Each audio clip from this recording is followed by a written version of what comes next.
In today's video, we're going over the best Deadzone settings you guys can use right now in Warzone and Season 5. These settings right here are probably the most important thing when it comes to tracking players at close and far range. And the settings I'm going to give you guys today is going to have you guys aiming straight and hitting every single shot. So with that being said, if you guys do enjoy today's video and learn something new, make sure you guys drop a like and subscribe to the channel. And with that being said, let's go straight into the Deadzone settings. Alrighty guys, here we are in the controller settings. The first thing we're going to be looking at in today's video is the Deadzone inputs. This is mainly where everything goes down. In the Deadzone inputs, I recommend you guys have your left stick set to 0. This is actually very important when it comes to rotational aim assist. I'll explain this a little bit later, but make sure you guys have a right stick set to something that's on the lower side. Now this part kind of depends on your controller. The left stick not so much, but the right stick is pretty important when it comes to your controller's health. If you guys have a lot of stick drift, you might not want to have this too low because it's going to be kind of hard to aim.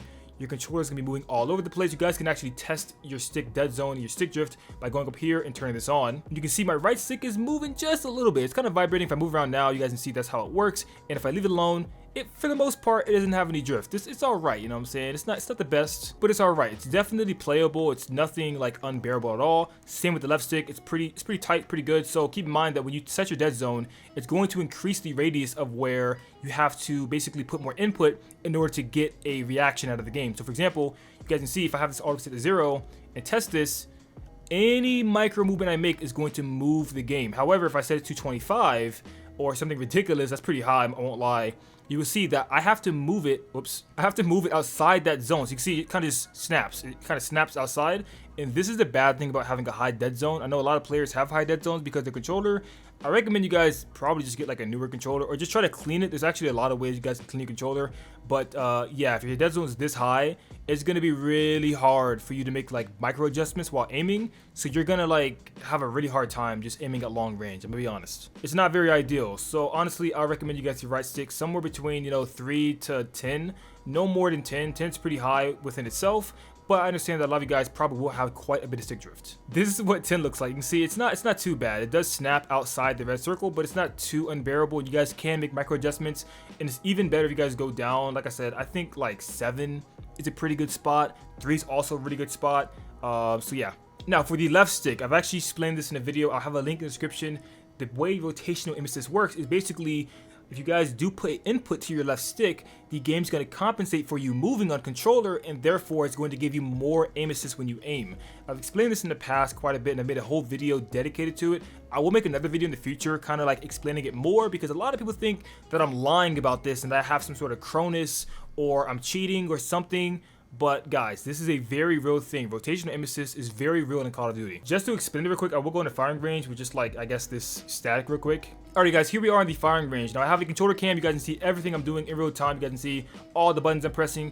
But basically, if I was to let this dummy right here go in front of my screen without moving my left stick, nothing's gonna happen. I'm not gonna get any sort of aim assist. So watch, if I do this, it passes right in front of me. Nothing crazy. Once again, nothing happens. Literally no aim assist. Now a lot of people, they'll kind of like shoot and stand still or move like a very little bit, and that's not very good because obviously you're an easier target if you're standing still and you're getting no rotational aim assist. So you're just asking to die. You're literally asking to lose. So what happens if I actually move, you guys are going to see when this dummy passes in front of me, it's going to pull onto him as I'm kind of like doing this. So if you guys watch this.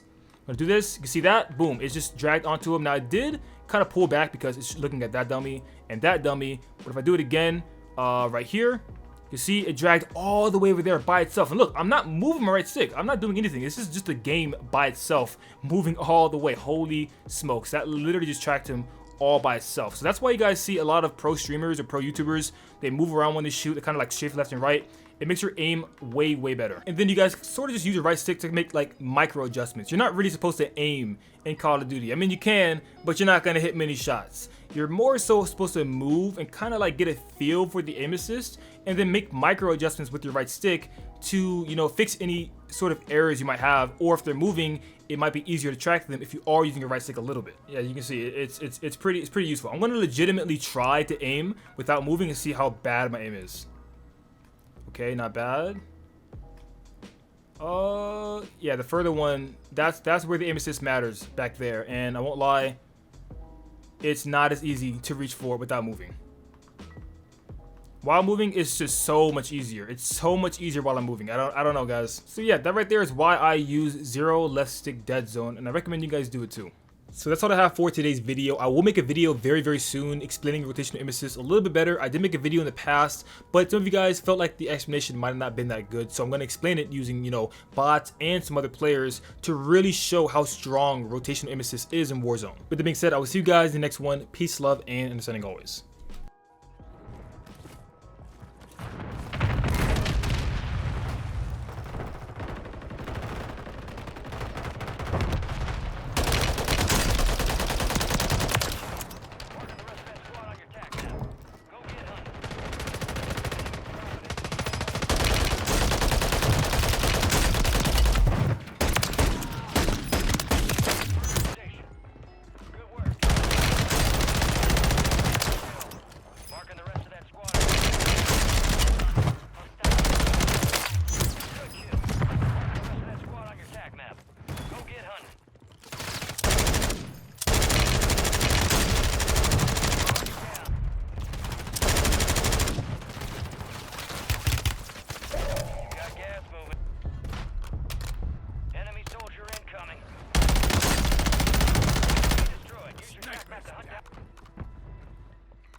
You still have squad mates outside the safe zone.